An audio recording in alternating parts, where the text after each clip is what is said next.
Hello students. Today we will discuss about root apical meristem. आज हम root apical meristem को discuss करेंगे। सबसे पहले हम बात करते हैं रूट एपेक्स के कैरेक्टरिस्टिक फीचर्स की। रूट एपेक्स एक स्पेशल स्ट्रक्चर होती है जो रूट कैप में पार्टली एनक्लोज्ड रहती है। Root apical meristem root cap की वजह से पोजीशन में सब टर्मिनल होता है, टर्मिनल ना होके सब टर्मिनल होता है। रूट एपेक्स लेटरल अपेंडेजेस नहीं बनाता है। रूट एपेक्स के साइज और फॉर्म में कोई रेगुलर चेंजेस नहीं आते हैं और रूट एपेक्स में नोड और इंटरनोड्स प्रेजेंट नहीं होते हैं। अब हम रूट एपेक्स के स्ट्रक्चर की बात करें तो रूट एपेक्स को दो रीजन्स में डिफरेंशिएट किया जा सकता है, root cap and root apical meristem. Root cap is a protective structure of root apex. जैसा कि हमने अभी पहले भी बात की कि रूट कैप रूट एपेक्स का एक प्रोटेक्टिव संरक्षी संरचना होती है और ये ग्रो करते हुए रूट को मिट्टी में आगे बढ़ने में हेल्प करता है। ये रूट एपिकल मेरिस्टेम से बाहर की ओर काटी गई सेल्स से बनता है और ये मेरिस्टेम कहलाता है कैलेप्ट्रोजन। हिंदी में इसे गोपक जन कहते हैं। रूट कैप की सेल्स लाइव एंड पैरेन्काइमेटस होती हैं, जीवित एवं मृदुतकी होती हैं। कैलेप्ट्रोजन से नई सेल्स बनती जाती हैं और रूट कैप में जुड़ती जाती हैं, जबकि बाहर की ओर से पुरानी सेल्स जो हैं वो झड़ती जाती हैं, उनका विमोचन होता जाता है। Old cells from outer regions are sloughed off. Response of roots towards gravity is due to root cap. जो रूट ग्रेविटी की तरफ ग्रो करती है वो रूट कैप के कारण ग्रो करती है। रूट कैप कुछ एक्वेटिक प्लांट्स में रिप्लेस हो जाती है रूट पॉकेट्स से। साथ ही रूट कैप म्यूसिलेज सीक्रेट करती है, जिसकी वजह से रूट एपेक्स और रूट हेयर पर सॉइल चिपक जाती है। यदि हम रूट एपेक्स से रूट कैप को अलग कर दें और फिर उस रूट को हॉरिजॉन्टली रखें तो हम ये देखेंगे कि रूट जो है वो नीचे की तरफ ग्रो नहीं करती है। अब हम बात कर रहे हैं रूट एपिकल मेरिस्टेम की। रूट एपिकल मेरिस्टेम डिफरेंशिएट होना स्टार्ट कर देता है एम्ब्रियोनिक रेडिकल में। जर्मिनेशन के दौरान रेडिकल से प्राइमरी या टैपरूट बनती है। जो सेल्स एपिकल मेरिस्टेम बनाते हैं उनमें साइटोप्लाज्म काफ़ी डेंस होता है और बड़े न्यूक्लियाई प्रेजेंट होते हैं। They are relatively undifferentiated, meristematic and undergo active divisions.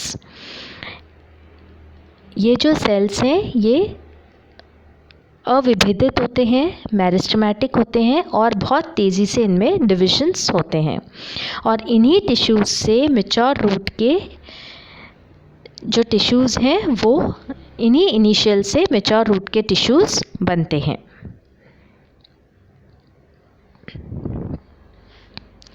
Root apical meristem को समझाने के लिए कई थ्योरीज प्रपोज की गई हैं। अब हम इन थ्योरीज को वन बाय वन स्टडी करेंगे। First theory is apical cell theory. It was proposed by Nageli. A single tetrahedral cell was observed in the root apices of vascular cryptogams. The division in this apical cell in the upper three sides give rise to tissues of the body of the root, and the root cap is derived from its base.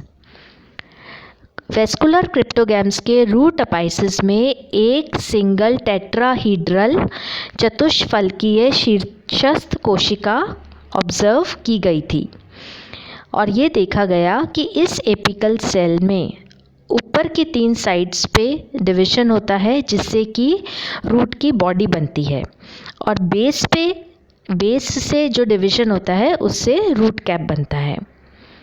पर इस theory का drawback ये था कि इस तरीके की root apex सिर्फ टेरिडोफाइट्स में ही देखी गई, एंजियोस्पर्म्स में नहीं देखी गई।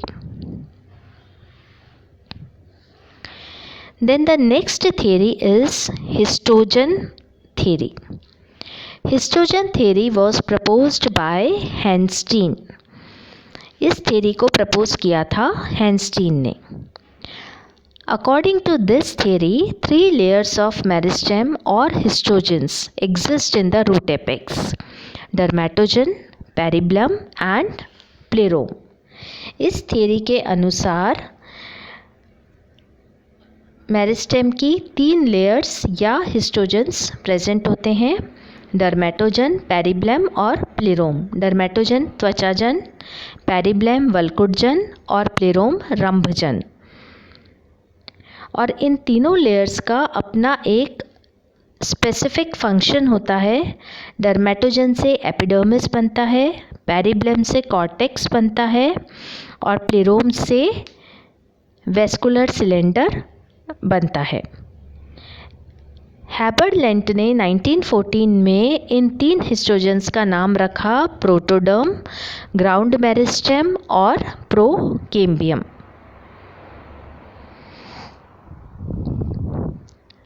According to Gutenberg, in the root apex, the origin of different meristem can be traced from the central initial cells. Gutenberg ने ये बताया कि जो ये डिफरेंट मेरिस्टेम हैं इनका ओरिजिन जो है वो सेंट्रल इनिशियल सेल्स से हम मालूम कर सकते हैं। He distinguished 2 types of root apices, closed type and open type.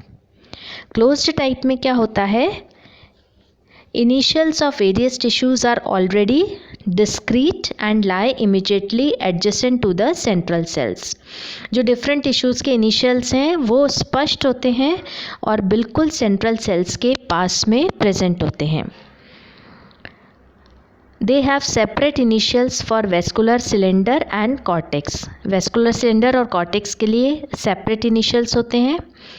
Root cap और प्रोटोडर्म कॉमन इनिशियल से भी डेवलप हो सकते हैं और अलग इनिशियल से भी डेवलप हो सकते हैं। Then next type is open type. Meristems of different tissue systems are distinct only at some distance from the central cells.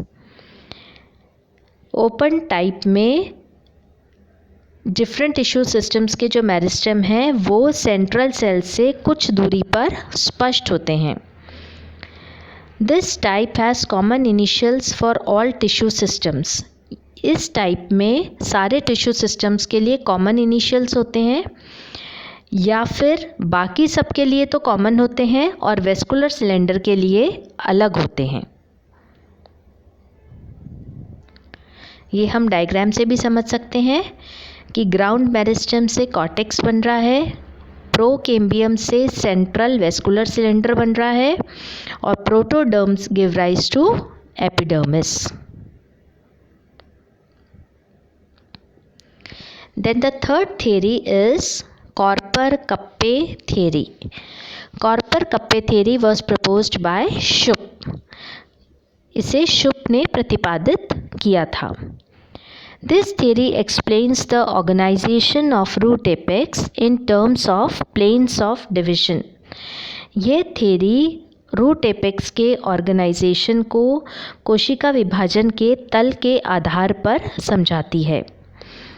The cells of root apex divide in 2 planes. Root apex के cells 2 planes में divide करते हैं। First, the cell divides into 2 by a transverse division. पहला जो division cell में होता है वो ट्रांसवर्स डिवीजन होता है, अनुप्रस्थ डिवीजन होता है। उसके बाद जो 2 सेल्स बनती हैं, 2 डॉटर सेल्स बनती हैं, उनमें एक लॉन्जिट्यूडनल डिवीजन होता है। दोनों में से एक डॉटर सेल में एक लंबवत विभाजन होता है। इस डिवीजन के कारण टी शेप्ड स्ट्रक्चर बन जाता है, इसलिए इस सीक्वेंस का नाम टी डिवीजन दिया गया है। इन डिविजन्स के बेसिस पे शुप ने रूट सिस्टम्स में 2 जोन्स को डिफरेंशिएट किया, कॉर्पर एंड कप्पे। In some parts of the root, especially in the outer region, the T is straight. अब ये जो T बन रहा है वो या तो इन्वर्टेड बनता है या स्ट्रेट बनता है, लेकिन ये देखा गया कि आउटर रीजन में, रूट के आउटर रीजन में T जो है वो स्ट्रेट बन रहा है। यानी कि फर्स्ट डिवीजन, फर्स्ट तो हॉरिजॉन्टल डिवीजन हुआ, उसके बाद जो सेकंड लॉन्जिट्यूडनल डिवीजन हो रहा है वो लोअर डॉटर सेल में हो रहा है।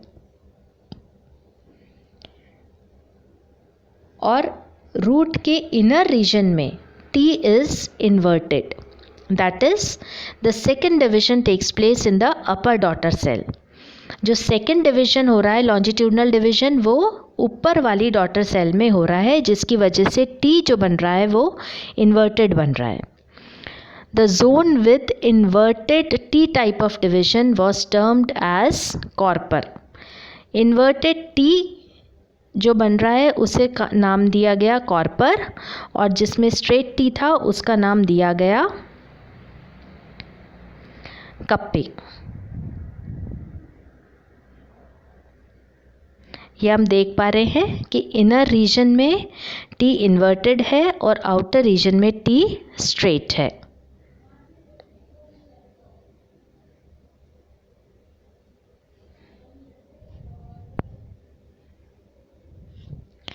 Then the last concept was concept of quiescent center. Clowes अपनी कुछ डिस्कवरी कर रहे थे, कुछ रिसर्च कर रहे थे। उस समय उन्होंने ये देखा कि रूट कैप और एक्टिव मेरिस्टेमेटिक रीजन्स के बीच में एक कप लाइक रीजन प्रेजेंट है सेल्स का। उस रीजन के अंदर आरएनए, डीएनए और प्रोटीन की कंसंट्रेशन कम थी as compare to the other cells of the root apex. The cells in this region have lower concentration of DNA, RNA and protein than the other cells in the root apex. These cells also have fewer mitochondria, little endoplasmic reticulum and very small dictyosomes, nuclei and nucleoli. इन cells में mitochondria, endoplasmic reticulum, dictyosomes, nuclei और nuclei सभी बहुत कम पाए जाते हैं। Cells of this region did not actively synthesise DNA. इस रीजन के सेल्स बहुत डीएनए को एक्टिवली सिंथेसाइज नहीं करते हैं। This central inactive region of the root was termed as quiescent centre. ये रूट का जो सेंट्रल इनएक्टिव रीजन है इसका नाम दिया गया क्यूसेंट सेंटर, शांत क्षेत्र। क्योंकि इनएक्टिव है इसलिए इसका नाम दिया गया शांत क्षेत्र। द क्यूसेंट सेंटर इज रफली hemispherical in shape and contains several hundred cells. ये हेमिस्फेरिकल होता है शेप में और इसमें कई 100 सेल्स प्रेजेंट होते हैं। The cells of quiescent center do not divide. Quiescent center के cells divide नहीं करते हैं, but this character of being quiescent is not preserved indefinitely. Normally quiescent center के cells divide नहीं करते हैं, लेकिन ऐसा नहीं है कि ये कभी भी divide नहीं करते। ये active हो जाते हैं जब पहले के active initials damage हो जाएं। The cells of quiescent center become active whenever the previously active initials are damaged. Thus, this center acts as a reservoir of cells relatively resistant to damage because of their inactivity and provides a permanent source of active initials. इसलिए हम ये कह सकते हैं कि ये जो centre है एक तरीके का सेल्स का रिजर्वॉयर है, और क्योंकि इनएक्टिव है इसलिए जल्दी से डैमेज नहीं होता है, और जैसे ही एक्टिव इनिशियल्स डैमेज होते हैं वैसे ही ये नए सेल्स को प्रोवाइड कर देता है। So I hope you have understood root apical meristem.